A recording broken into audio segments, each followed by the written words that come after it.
On December 5, 1872, in the cold grey waters of the Atlantic Ocean, sailors aboard the Dei Gratia spotted a vessel drifting aimlessly.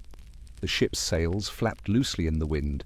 Its course was ragged, as if guided not by men but by the restless sea itself. That vessel bore the name Mary Celeste. And as the crew of the Dei Gratia drew closer, they realized they were approaching not just another ship, but one of the most enduring mysteries in maritime history. When the boarding party climbed over the railings, they expected to find a captain, officers, sailors, perhaps an emergency, perhaps disease, perhaps death. But instead they found nothing. The Mary Celeste was not abandoned in chaos. No bodies, no blood, no signs of mutiny, just silence.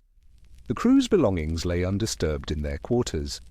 A half-eaten breakfast sat on the galley table, as if the men had stepped out for only a moment. The ship's cargo of 1701 barrels of industrial alcohol was intact, save for 9 empty barrels. And the captain's log, it stopped abruptly 10 days earlier. It was a scene frozen in time. A ship intact, a voyage half complete, its crew of 10 souls simply gone.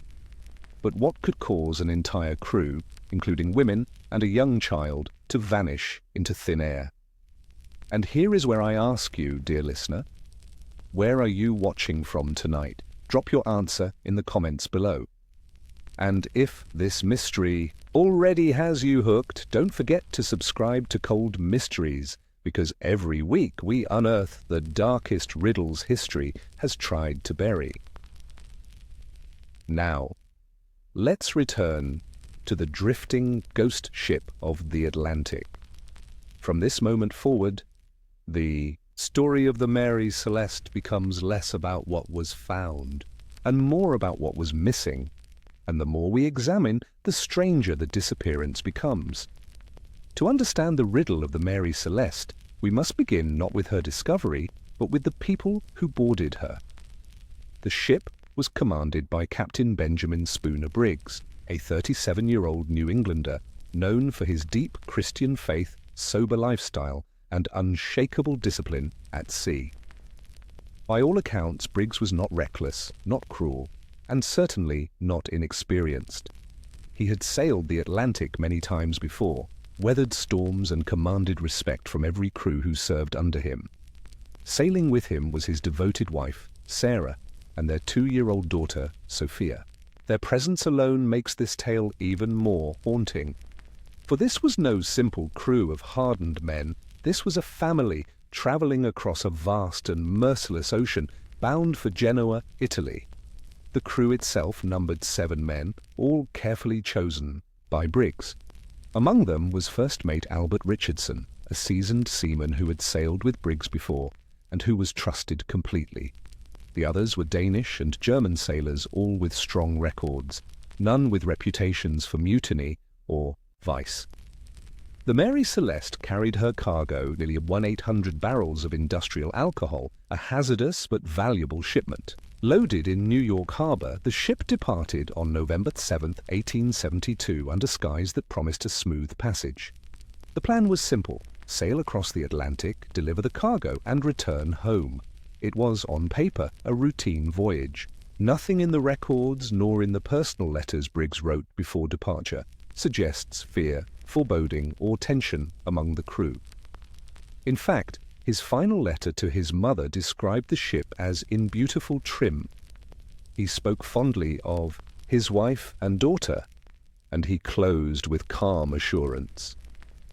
But somewhere, in the vastness of the Atlantic, routine unraveled into terror. Why would a captain with his wife and child aboard abandon his vessel, the very vessel that could ensure their survival? And why did not one of the crew, not even the first mate, leave behind a single note, a single explanation? Imagine the scene: sailor's bed still warm, tools laid out neatly, toys of a child untouched, a sewing project left half-finished, all of it frozen mid-moment, as if life itself had been cut away by some invisible hand. The Mary Celeste should have been just another Atlantic crossing, But in the days that followed her departure, something, whether natural, human, or unearthly, tore her company of 10 souls from the deck and scattered them into history's deepest shadows. And the clues left behind would only deepen the riddle. When the men of the Dei Gratia first stepped aboard the drifting Mary Celeste, their boots echoed strangely on her wooden deck. They expected noise, a voice, a command, even a cry. Instead, only the sigh of the wind and the groaning timbers of the ship answered them. What they discovered has since become one of history's most baffling inventories. The sails were partly unfurled, though many were torn. Rigging dangled loose, ropes trailing into the sea. Yet, despite these signs of struggle, the vessel was seaworthy. The pumps, devices used to clear water from the hold, were functional, though one was found dismantled, its parts scattered. The most chilling discoveries were not what was broken, but what was untouched. In the captain's cabin lay Briggs's sword, his papers, his clothing neatly folded. His wife's sewing machine sat ready for use. Their daughter's toys were still in her crib. In the galley, provisions remained. Barrels of fresh water, crates of food, all perfectly usable. The logbook, however, ended abruptly on November 25th, over a week before the ship was found. Its final entry placed the vessel near the Azores Islands. Nothing in the words hinted at danger, mutiny, or despair.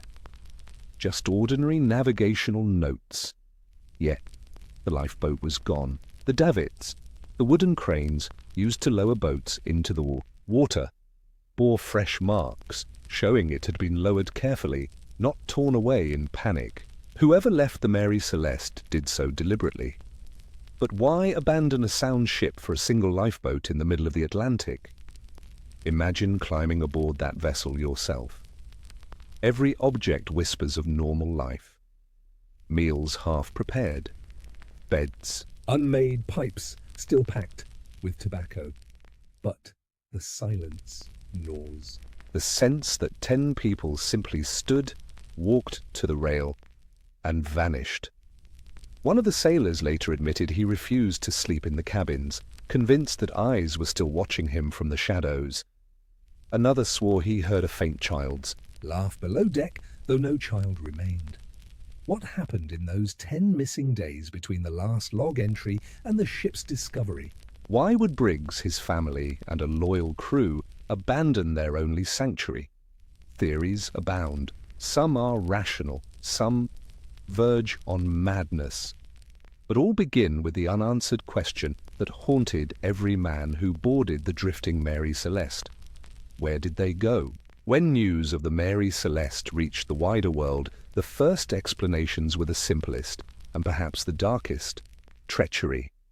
Some whispered that the crew had turned against Captain Briggs, a mutiny. Sailors, driven by greed, anger, or desperation, killing the captain, his wife, and their child before vanishing with the lifeboat. But this theory collapses under scrutiny. The crew had no history of mutiny. Their wages were fair, their records clean, and nothing was stolen. Not the cargo, not the captain's valuables, not even Sarah Briggs's jewelry. If there had been a mutiny, it was a mutiny without gain. Others pointed to piracy. The Atlantic, though less treacherous than the Caribbean, was not without its dangers. Perhaps a passing ship had attacked, slaughtering or kidnapping the crew. But again, the evidence refuses to cooperate. There were no signs of struggle, no broken doors, no bloodstains. The cargo was untouched. Pirates did not simply board a ship, scare away its crew, and then abandon barrels of alcohol worth thousands of dollars. More sinister still were rumors of fraud.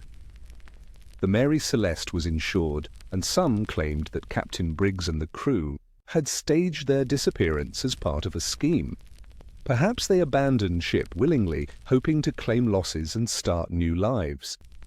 But why would Briggs, a devout man, drag his wife and toddler into a conspiracy so cruel? And if fraud was the aim, why was the cargo still intact, the vessel still afloat? No evidence supports such deceit. Even so, there is something unsettling in these theories. They force us to consider the darkest corners of human nature. Greed. Violence. Betrayal. Imagine Sarah Briggs clutching her child as voices rose on deck. Imagine Briggs himself confronted in the night by men he trusted, by a knife glinting in lantern light. None of it is proven. Yet the silence of the evidence, the eerie neatness of the ship, does not erase the possibility that human treachery played its part.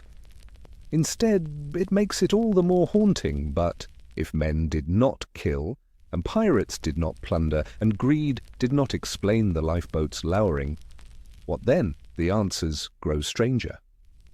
Some turn to the natural world, others to science, and still others to something far darker. If treachery seemed unlikely, investigators turned to the sea itself. For the Atlantic has claimed countless lives with nothing more than wind and water.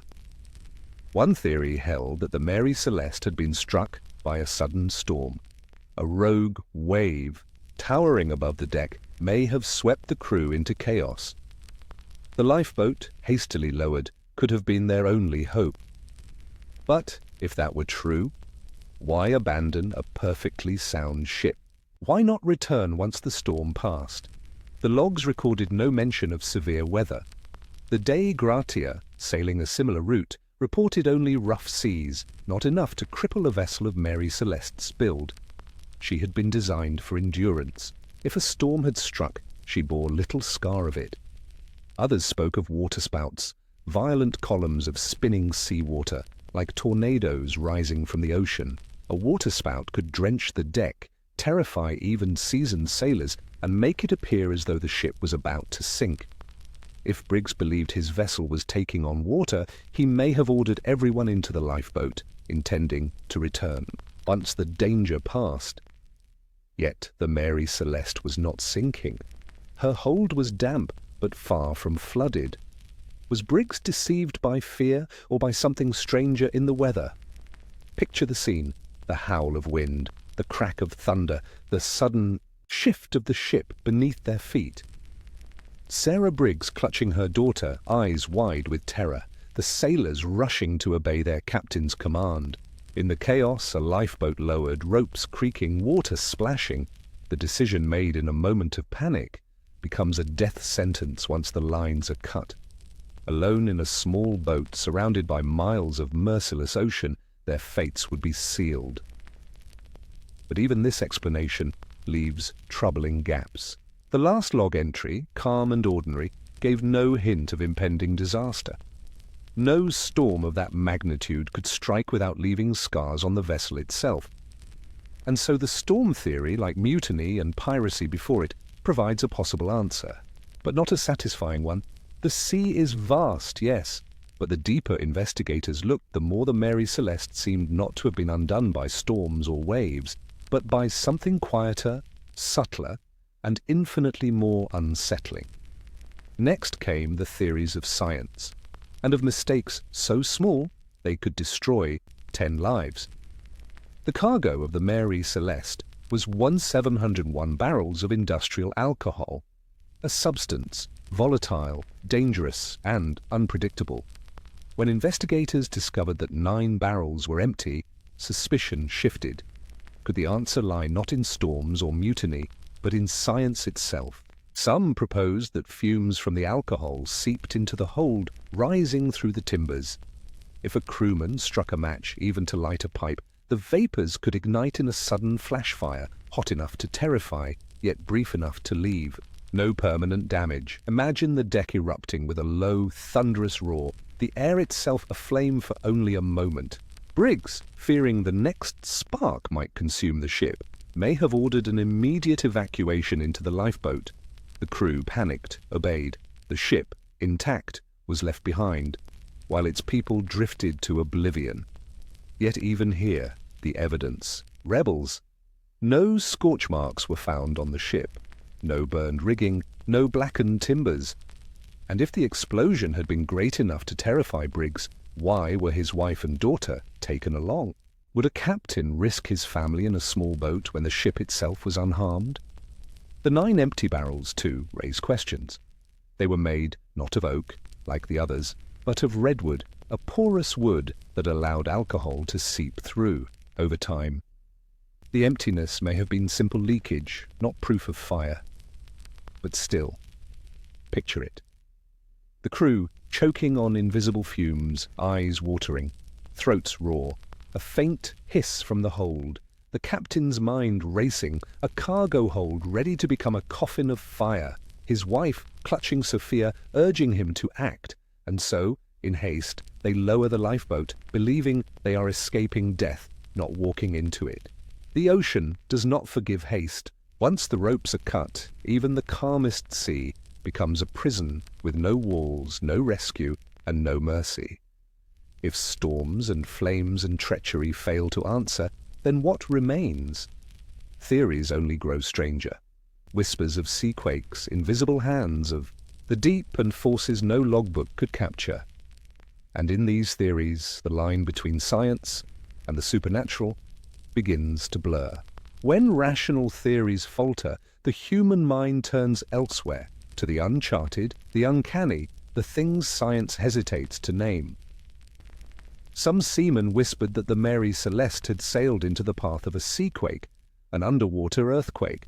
The violent shifting of the seafloor could rock a ship without warning, spilling cargo, cracking timbers, filling the hold with the groan of a vessel about to split apart. If Briggs believed the Mary Celeste was sinking, abandoning her for the lifeboat may have seemed the only choice. But again, the evidence disobeys. There were no splintered beams, no fractured hull. The Mary Celeste floated strong when found. Others reached for darker waters. Sailors told tales of creatures in the deep, leviathans, krakens, monsters large enough to drag men screaming into the sea. These myths had haunted mariners for centuries, a tentacle rising in the night, the sea boiling with movement, sailors frozen with terror as the ocean itself seemed alive. If such a thing struck, no log entry would capture it, no record remain, but skeptics dismiss these as sailors' yarns, ghost stories spun to explain what men could not comprehend.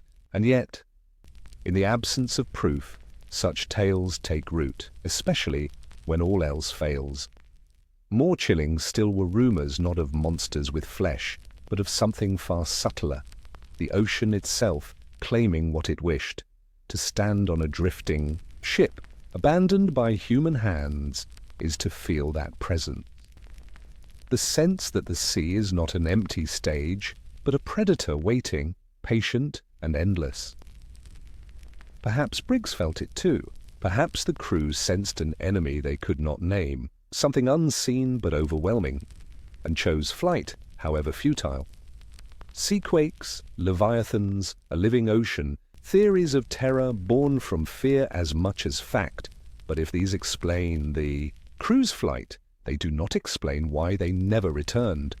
The Mary Celeste floated steady, waiting, and still not one soul climbed back aboard. The final theories to emerge would blur fact, fiction, and faith alike, and they would carry the Mary Celeste into legend. When natural explanations falter, the imagination of men drifts toward the supernatural, and the Mary Celeste, adrift without crew, became fertile ground for whispers of curses and omens. Some said the ship had been cursed from the moment of her construction. Born in Nova Scotia in 1861 under the name Amazon, she endured accident after accident, collisions, storms, damaged cargo.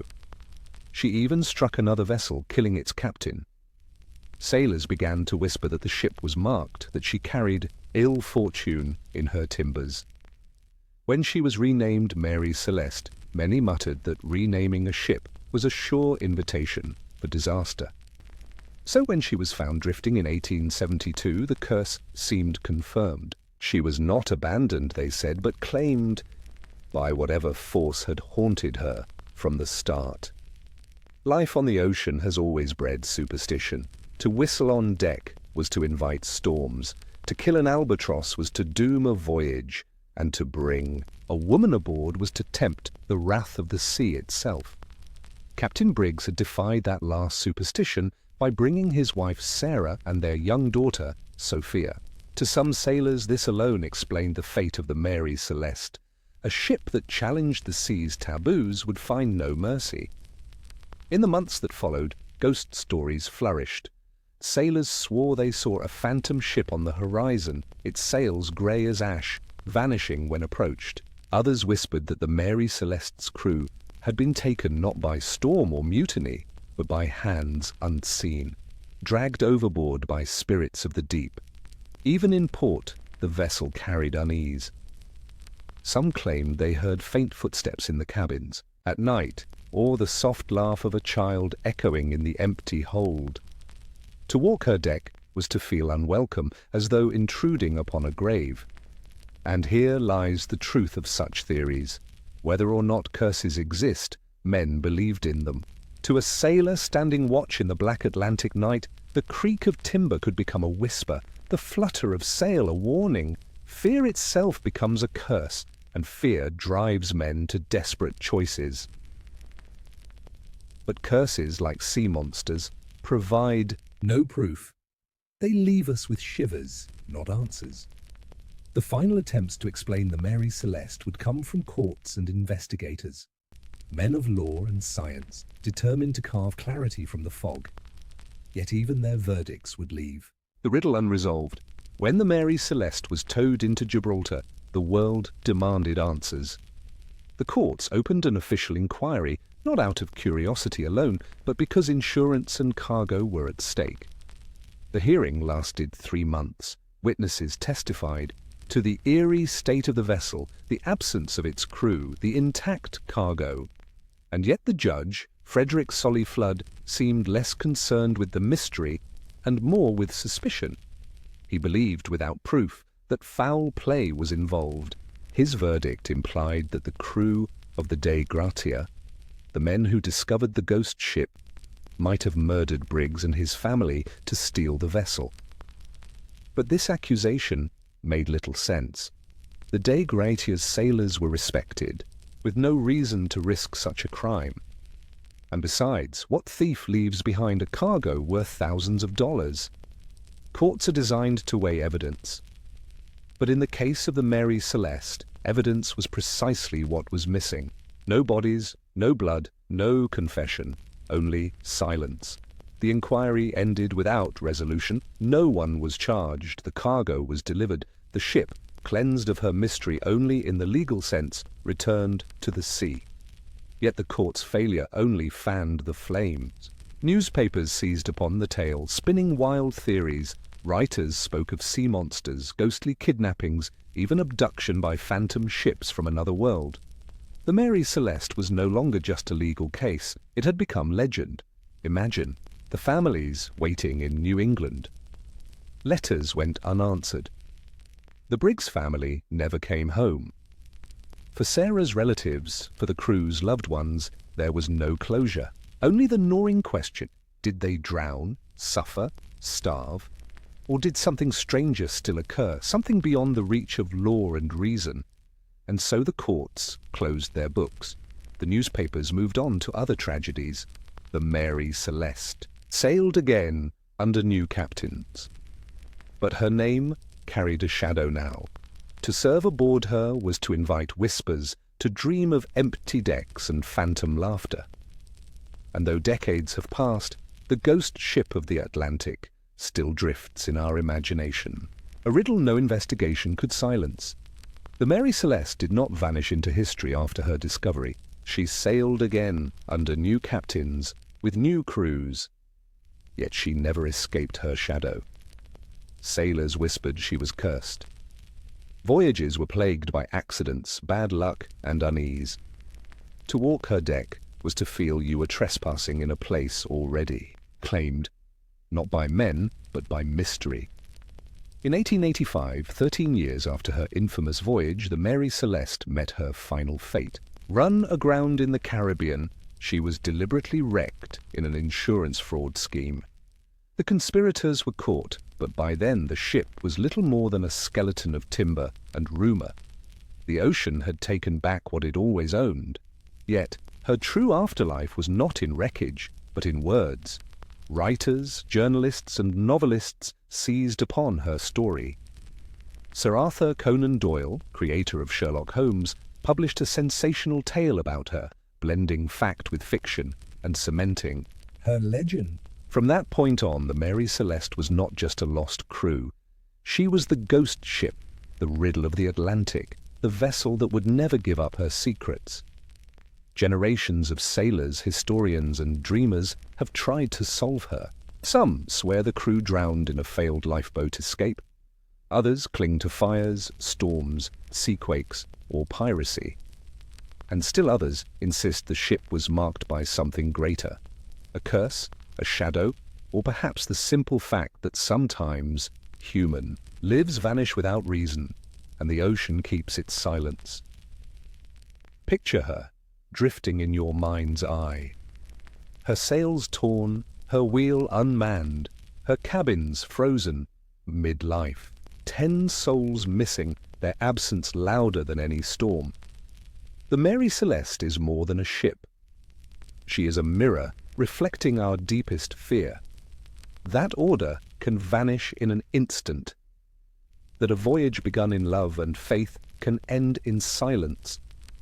That the sea, vast, endless, indifferent, will always keep some truths for itself. And so the Mary Celeste drifts still, not on the waters of the Atlantic, but in our imaginations. Do you believe the crew fled a danger we cannot see? Do you believe they were claimed by the sea itself? Or do you believe even now that somewhere in the Atlantic a secret waits, unspoken, unclaimed? Tell us your theory in the comments, and before you leave tonight, subscribe to Cold Mysteries, because here, every week, we open another door. That history left locked, but beware. Some doors are locked for a reason, and the sea never forgets.